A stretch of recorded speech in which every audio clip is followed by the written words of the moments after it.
क्या नाम है भाई जी? मेरा नाम जी हरलवलीन सिंह है सिद्धू। मैं पेशे से एडवोकेट हूँ। वकील साहब, कैसे जुड़े आप यहाँ? ऐसे था मेरे जो मदर इन लॉ हैं, जो मेरे सास ससुर हैं, हाँ। वो राधा स्वामी पंथ में जुड़े हुए थे बहुत सालों से। तो उन्होंने गुरु महाराज जी की ज्ञान गंगा बुक पढ़ी। तो ज्ञान गंगा बुक पढ़कर उन्होंने मेरी वाइफ को बताया, वो खुद राधा स्वामी पंथ में जाते थे, पर उन्होंने बताया भाई यही परमात्मा है, आप इनके सत्संग सुनो और इनकी बुक पढ़ो। वो जो मेरे पत्नी है, मेरे वाइफ हैं, वो तैयारी कर रहे थे जुडिशल मजिस्ट्रेट की। तो उन्होंने बोल दिया भाई आप पहले तैयारी कर लो, साथ में पढ़ लेना। तो वो साथ में पढ़ते रहे। तो उनका जुडिशल मजिस्ट्रेट का पेपर था। और मैं खुद दारू पीता था, क्योंकि मेरे फादर भी एसडीएम थे, पीसीएस ऑफिसर थे पंजाब में। मैं बिगड़ा हुआ लड़का था अफसर का। जो तो मेरी वाइफ ने मुझे जब भी मैं घर पे आना तो मुझे ज्ञान गंगा बुक पढ़ के सुनानी, संत रामपाल जी महाराज जी की। इसमें ऐसे ज्ञान लिखा है, सृष्टि रचना लिखी है। एक संत ने अपने आश्रम बंद कर दिए लोगों की जान बचाने की तरह। तो मैंने ऐसा ज्ञान कभी सुना ही नहीं। कभी किसी संत ने पंजाब में नहीं बताया मुझे, मैंने सुना ही नहीं था आज तक। तो मैं उस चीज से बड़ा प्रभावित हुआ। जो मेरी वाइफ का पेपर था जुडिशल मजिस्ट्रेट का दिल्ली में, तो आते हुए हम संत रामपाल जी महाराज जी के दर्शनों के लिए बरवाला आश्रम में पहुंचे। और एक बात, मेरी वाइफ उनको फोन करती रहती थी, बाबा जी मिलेंगे। वो कहते थे आश्रम वाले बाबा जी मिलेंगे। वो बार बार यही बोलती थी वहीं मिलेंगे, कहने हाँ जी वहीं मिलेंगे, वो दर्शन भी देंगे, दर्शन देंगे। क्योंकि हमारे पंजाब में तो बाबा लोग मिलते नहीं है संत, वो तो वैसे भी ऊपर इतनी दूर जाके बैठ जाते हैं, ऊपर संगत से मिलते नहीं, किसी से नहीं मिलते भी। हमने सोचना ये कैसे बाबे हैं भाई, जो बाबा जी सबको मिलेंगे, हमें आश्रम वाले कह रहे हैं बार बार। वही बात हुई, यहाँ पर बरवाला में आए, संत रामपाल जी महाराज जी की दया हुई, ज्ञान समझा हुआ था, तो उन्हें नाम दीक्षा ली। और ये मेरा बेटा है, ये 6 साल का था, ये बाई बर्थ बीमार रहता था। मतलब ये 3 दिन का था तो ये बीमार था। इसकी रीढ़ की हड्डी में इन्फेक्शन, जो पानी में, इसके यूरिन में इन्फेक्शन, ब्लड में इन्फेक्शन। तो ये बीमार ही चलता रहा, जैसे इसको खून की उल्टियां और पोटी वगैरह खून की इसको वैसी लग जाती थी। पर जिस दिन संत रामपाल जी महाराज जी से, मैंने नहीं बोला अपने बेटे को, मैंने बोला था नियम है शायद वीडियो गेम खेल, जैसे गुरु जी के नियम है, बच्चों ने गाने नहीं सुनने, वीडियो गेम नहीं खेलनी, गाना बजाना नहीं करना, अश्लील गानों पे नाचना नहीं है। तो मैंने कहा छोटा बच्चा शायद चलेगा नहीं, पर ये आश्रम में हमारे साथ आया 1 महीने के बाद, उस दिन नहीं था। तो इसको इसने सेवादारों से बात की होगी, सेवादारों ने बोला कि मैं मंत्र कर लूंगा, निकने मारती हूँ, मैं छोटा हूँ। वो कहना कोई गल नहीं। उस दिन से आज तक लेके ये मेरा बेटा सामने खड़ा है, ये सुक्का सा होता था, इसकी स्किन भी सारी जान से खराब हो चुकी थी। 2 बार इसके मैंने जुड़ा रखा है, इसके ऐसे भी करते थे, ब्लड निकलता था। जो इसके नेल है ना, नेल, ये जो झुर्लियां इन नेल में थी इसके पैरों में कर्ब नहीं थी, ये गिर जाता था।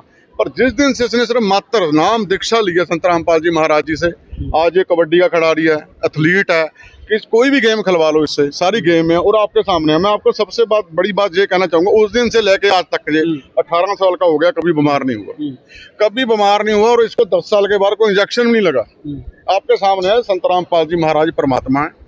और उसके अलावा हमारे पंजाब में तो सबको मालूम है, संत रामपाल जी महाराज जी ने बहुत कार्य करवाए हैं। हमारे पंजाब में भी जो हमारा बॉर्डर का एरिया अमृतसर का, वहाँ गिल्ला वाली पिंड है, बेदी छन्ना है, दुजेवाल है, मलकपुर है, जहाँ 8-10 फुट पानी खड़ा था।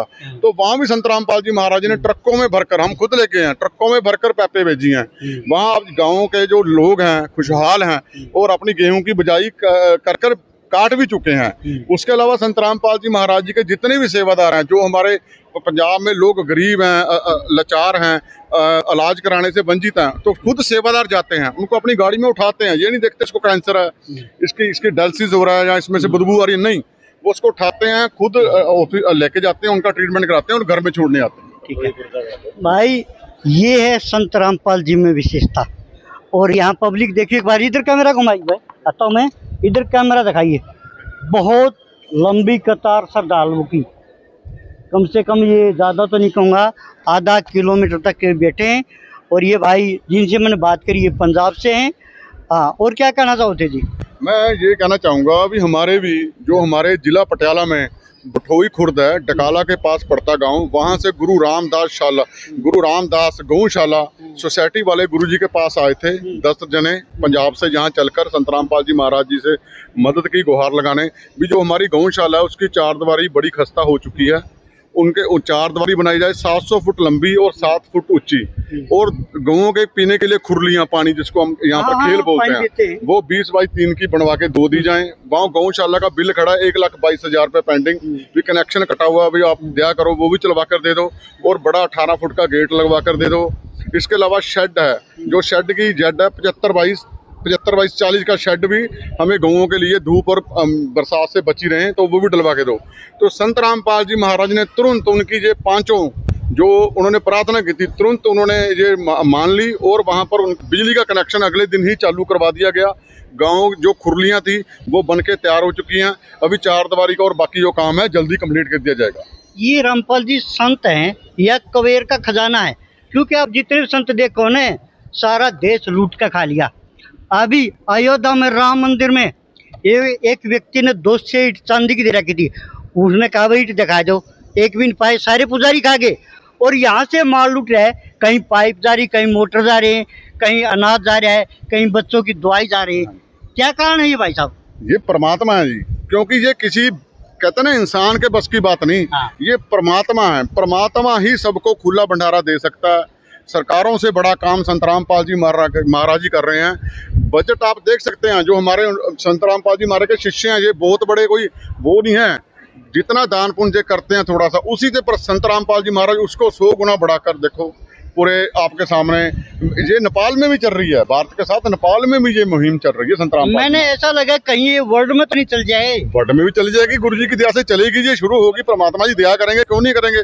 अगर वो गुरु जी को आके प्रार्थना करेंगे परमात्मा को भी, हमारे यहाँ तो परमात्मा सबकी सुनते हैं, परमात्मा किसी को निराश नहीं करते। यानी जी हम भी एक घरबारी हैं, हमारा घर का पूरा नहीं पटता। और हिंदुस्तान की तो संख्या बहुत बड़ी है, दुनिया में पहले नंबर। अब तो कैसे गुजारा होगा इतनी दुनिया का? देखो, जो रिश्तेदार भी होते हैं ना, वो भी लिमिट की किसी की मदद करते हैं। हाँ, एक दिन कर देंगे, 2 दिन कर देंगे, पर परमात्मा नहीं, क्योंकि परमात्मा का खुला भंडारा है, केशव का खुला भंडारा लगा हुआ यहाँ पर। दोस्तों ये थे पंजाब से, आप भी कमेंट करके अपनी राय दे सकते हो। मैं हूँ थोड़ा दूर के साथ सतलोक आश्रम धराना से। जय हिंद, जय भारत।